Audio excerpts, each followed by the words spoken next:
कुछ कहानियाँ ऐसे राज छुपाती हैं जो कभी सामने नहीं आने चाहिए, लेकिन जब वो राज प्यार के साए के पीछे छुपा हो तो कहानी सिर्फ एक कहानी नहीं, एक ख्याल बन जाती है जो दिल पे लग जाती है। मेरा नाम आदिति है। मैं एक वेडिंग फोटोग्राफर हूँ। लोगों के प्यार के पल कैप्चर करना मेरा काम है, पर अपनी ज़िंदगी का प्यार मैं कभी कैप्चर नहीं कर पाई। मैं अपनी लाइफ में काफ़ी सेटल्ड थी। मेरी शादी हो चुकी थी विवेक से, जो एक कॉरपोरेट लॉयर है। विवेक स्मार्ट था, सक्सेसफुल था, लेकिन हमारे बीच वो स्पार्क शायद शादी के 3 साल बाद ही ख़त्म हो गया। हम एक फ्लैट में रहते, एक दूसरे के साथ, लेकिन जैसे दो अलग अलग दुनिया के इंसान। उसका काम, मेरा काम, और बीच में एक खामोशी जो दिन ब दिन गहरी होती जा रही थी। एक शाम मुझे एक क्लाइंट का कॉल आया। शादी का प्री वेडिंग शूट करना था। वेन्यू था मसूरी का एक हेरिटेज होटल। शूटिंग के लिए मैं एक्साइटेड थी। मुझे फोटोग्राफी के साथ ट्रैवल का मौका मिल रहा था। मसूरी पहुंचते ही मुझे वेन्यू मैनेजर ने इंट्रोड्यूस करवाया। Meet Kabir, he is the groom's friend and event coordinator. Kabir एक ऐसा चेहरा जो देखते ही एक बार रुकना पड़ता है। काम, कंपोज्ड और एक मिस्टीरियस स्माइल। शूट के बीच बीच में कबीर मेरी हेल्प करता, प्रॉप्स अरेंज करता, लाइट एडजस्ट करता, और जब भी मुझे देखता आंखों से कुछ कह जाता। 2 दिन के शूट में हम काफ़ी क्लोज हो गए। कबीर बातें ऐसी करता जैसे मुझे सालों से जानता हो। मेरी पसंद, मेरी आदतें, मेरी छोटी छोटी बातें वो पहले ही जानता था।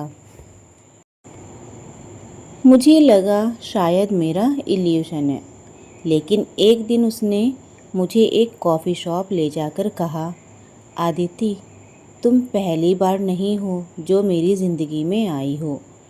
तुम मेरी ज़िंदगी का एक अधूरा चैप्टर हो जो मैंने कभी ख़त्म नहीं होने दिया।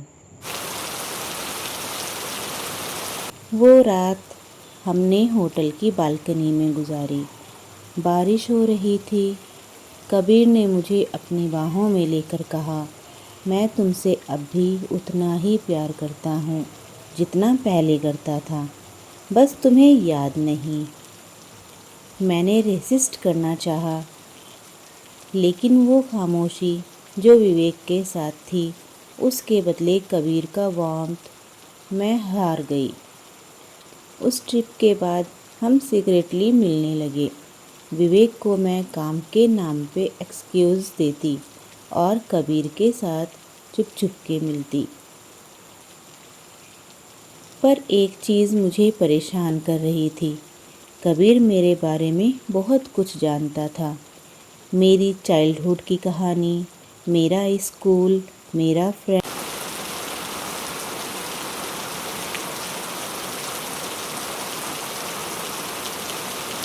एक दिन क्यूरियोसिटी में मैंने कबीर का वॉलेट छुपके से देखा।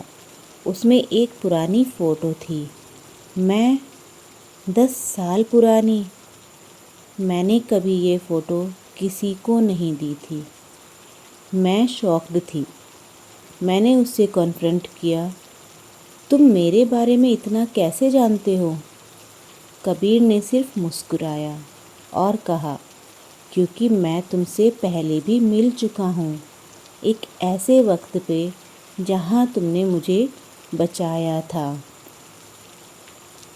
कबीर ने बताया, 10 साल पहले एक एक्सीडेंट हुआ था। मैं एक स्ट्रेंजर का रोड पर ब्लड लॉस में छोड़कर चली गई थी। बस एक कॉल किया था एम्बुलेंस को, वो स्ट्रेंजर था, कबीर ही था। तब से वो मेरी तलाश में था। उसका प्यार ऑब्सेशन बन गया था। उसने मेरे हर पल, हर मूव को ट्रैक किया, मुझे ढूंढता रहा और जब मिला तो मेरी शादी हो चुकी थी। मैं उसकी कहानी सुन के हिल गई। मुझे समझ नहीं आ रहा था कि मैं उससे प्यार कर बैठी या बस अपनी लोनलीनेस से भाग रही थी। एक रात विवेक का कॉल आया। उसने कहा, आदिति, तुम जिस कबीर के साथ हो उससे दूर हो जाओ, वो डेंजरस है। पुलिस उसे तलाश रही है। मुझे समझ आने लगा, कबीर सिर्फ ऑब्सेस्ड नहीं, वो अपने पास्ट को हाइड कर रहा था।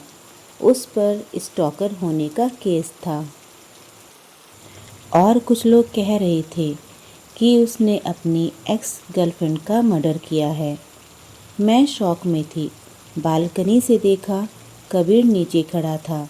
उसकी आंखों में एक अजीब सा दर्द और हाथ में एक छोटा सा गिफ्ट बॉक्स। उस रात मैं वापस उससे नहीं मिली। अगले दिन पता चला कबीर ने सुसाइड कर ली।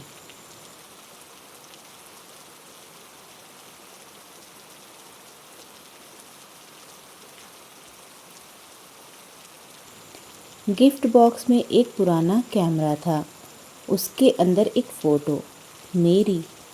पीछे लिखा था, shadows of love never die. Kabir चला गया पर उसका साया मेरी ज़िंदगी से कभी नहीं गया। आपको यह कहानी कैसी लगी मुझे कमेंट में ज़रूर बताइए। मिलते हैं नेक्स्ट किसी और अच्छी कहानी के साथ। तब तक के लिए बाय बाय।